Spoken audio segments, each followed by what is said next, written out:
सबसे पहले तो एक ऐसे युद्ध का हाल हम आपको समझाते हैं जिसमें पहले दिन से सबके मन में सवाल ये था कि ये कब तक चलेगा और लक्ष्य क्या है। 13 दिन हो गए हैं। 13वें दिन किस तरह का हाल रहा है। सूमी पर जबरदस्त हमले चलते रहे, इरपिन बूचा के इलाके वहां पर भी जबरदस्त हमले चलते रहे हैं। आपको पूरे दिन का हाल दिखाते हैं।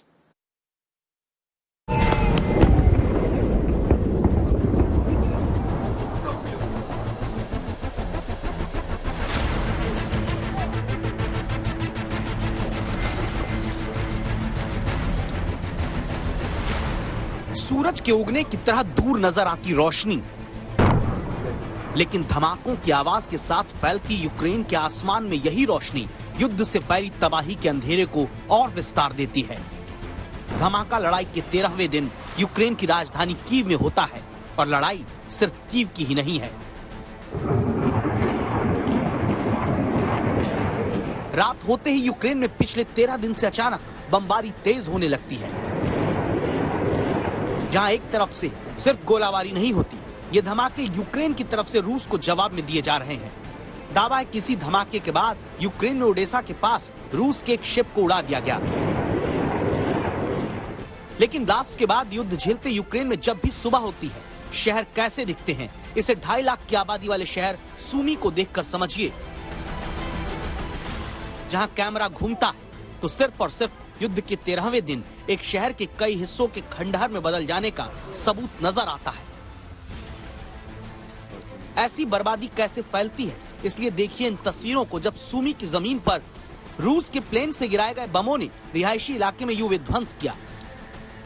यूक्रेन की राजधानी कीव से करीब 300 किलोमीटर दूर ये शहर जंग की चपेट में आ गया, लेकिन कीव अभी कैसे सुरक्षित है, इसकी एक वजह युद्ध के मैदान से आज तक संवाददाता श्वेता सिंह बताती हैं। कीव के पूर्वोत्तर में इस समय हम मौजूद हैं, यानी कि यहां से इरपिन शहर दूर नहीं है। वहां से जो एक खतरा है कि उत्तर और पूर्वोत्तर की दिशा से जो आक्रमण भीतर आ रहा है, अगर दुश्मन यहां पर आता है, अगर उसकी बख्तरबंद गाड़ियां आती हैं, अगर उसकी इन्फेंट्री सड़क के रास्ते यहां पर शहर में प्रवेश करने की कोशिश करती है, तो देखिए सड़क पर किस तरह का अवरोध लगाया गया है।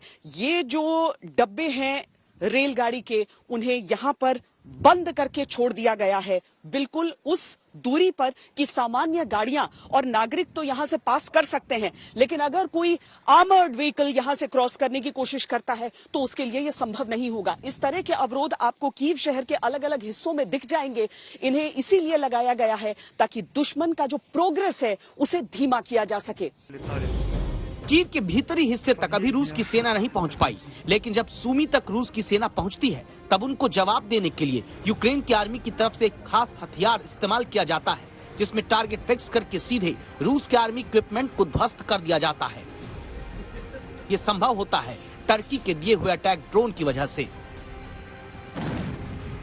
लेकिन जब रूस सूमी शहर पर बम गिराता है तो फिर एयर स्ट्राइक के बाद आम नागरिकों को उन्हीं के मलबा बन गए मकानों के भीतर से निकालने की कोशिश शुरू होती है। जहां दावा है कि 9 लोगों की जान रूस और यूक्रेन के बीच 13 दिन से जारी लड़ाई ने कुछ ही देर के भीतर ले ली। लेकिन जवाब फिर यूक्रेन भी देता है। ये तस्वीर उस रूसी विमान के मलबे की है जो सूमी पर एयर स्ट्राइक के मकसद से शहर के ऊपर उड़ा, लेकिन फाइटर जेट को ढेर कर दिया गया। 3 दौर की बातचीत जब दोनों युद्ध में शामिल देशों के बीच फेल हो चुकी, तब यूक्रेन के राष्ट्रपति को वीडियो जारी करके बताना पड़ता है कि वो कीव में ही हैं। Вечірній Київ. Наш офіс. Понеділок, вечір. Ви знаєте, ми звикли говорити понеділок день важкий. В країні війна, тож кожен день понеділок. यूक्रेन का रक्षा मंत्रालय दावा करता है कि उसने खार्किव के पास रूसी मेजर जनरल विटाली गेरासिमोव को युद्ध में मार दिया। ऐसे में आर्टिलरी यूनिट रूस की सेना की लगातार यूक्रेन के एक शहर से दूसरे शहर के बीच स्पेशल मिलिट्री ऑपरेशन के नाम पर आगे बढ़ती आ रही है। तब इरपिन और बूचा के बीच ही आगे बढ़ते रूसी टैंक को रोकने के लिए क्या यूक्रेन की आर्मी ने किया है, आपको युद्ध क्षेत्र में मौजूद आज तक संवाददाता गौरव सावंत दिखा रहे हैं।